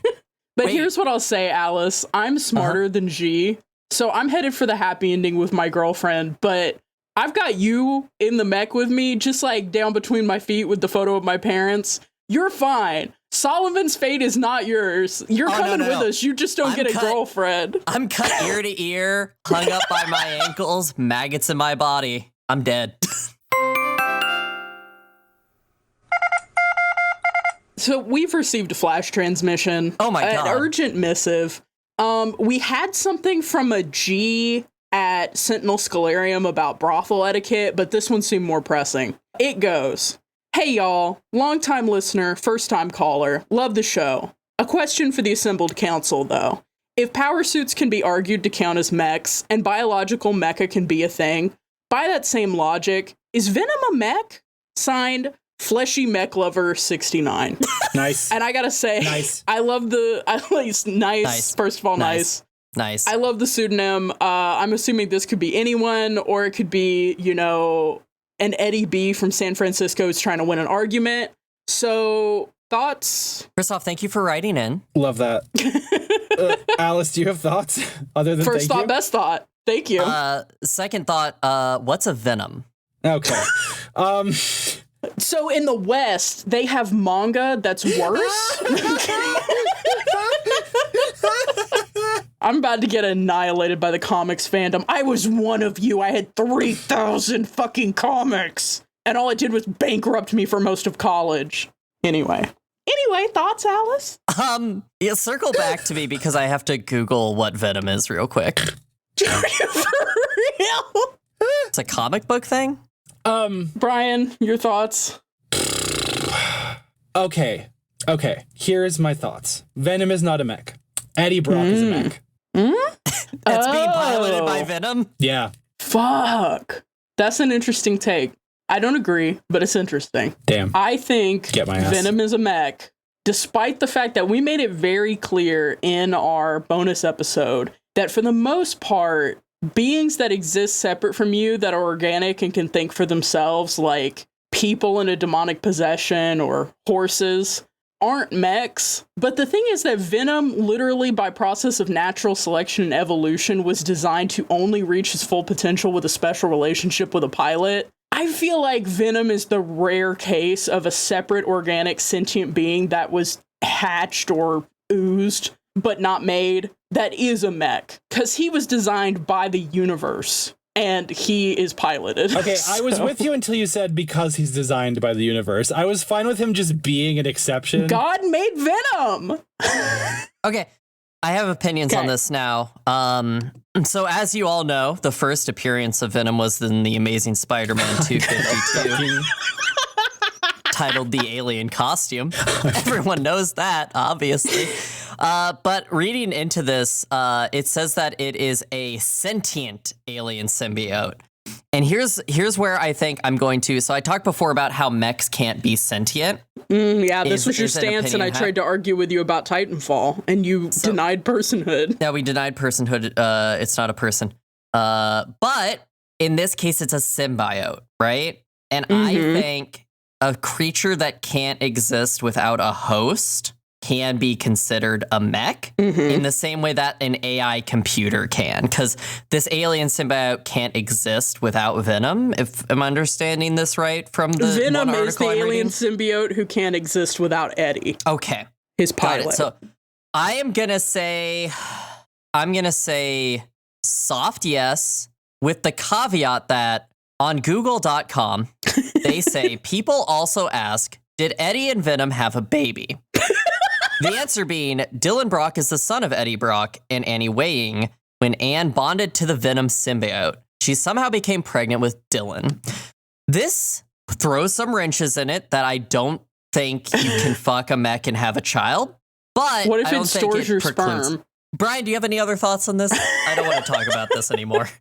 This is terrifying to me. I will say my one point that I think distinguishes my take from Alice's is that part of the reason Venom is a mech to me is because he is external and he is the part that is doing the specialized task, which in this case is eating cops. So Brian, any parting thoughts on the Venom question? There's no right answer. There is no correct answer. I'm going to take mine back and just say that no, he's not a mech. There's not enough of a size differential for my taxonomy. There's not enough of a size differential. I've got some fan fiction you need to read. Well, there's moments where Venom gets really big, like in Spider-Man 3, in the Raimi-verse Spider-Man 3, when Topher Grace is piloting Venom. I said pilot. I guess I have to just say he's a mech. Fuck it. This podcast takes a strong stance that Venom is a mech. Dude, a Freudian slip. And I'm so happy about it. Well, that's all for this episode of On the Shoulders of Giants, where we discussed Hard Reboot by Django Wexler. Any parting thoughts? I don't think we needed Neeson in this. I think we could have done without that whole scene. I'm just saying that. Okay. Alice?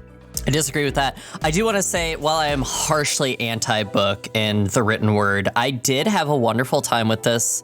I think Django Wexler as a writer, 10 out of 10. But I also just want to say, gay! What about you, Nico? Well, while Alice is giving me a swirly for being a homosexual, I do want to agree. Thank you, Mr. Wexler, for writing a fun novella about mechs. I would love to see more novella about mechs. There's a lot of great novellas coming out of different places now because it's kind of been proven that novellas will sell and that people love spec fic and that they love spec fic that's queer and has just cool shit happen and we don't have to apologize. So, looking forward to your next one. Thanks for listening, pilots. Remember, you can reach out for advice from the team at our email, questions@osgpod.com, just as Fleshy Mech Lover 69 did. That was an email we received. Thank you for writing in. And non-pilots can send general questions or feedback to the same address. You can also catch up with us on social media. Our links are in the description for updates and more. Make sure to check back next time when we'll be discussing Gundam Evolution. Until then, goodbye. I love you. Goodbye. I love you. Goodbye, I love you.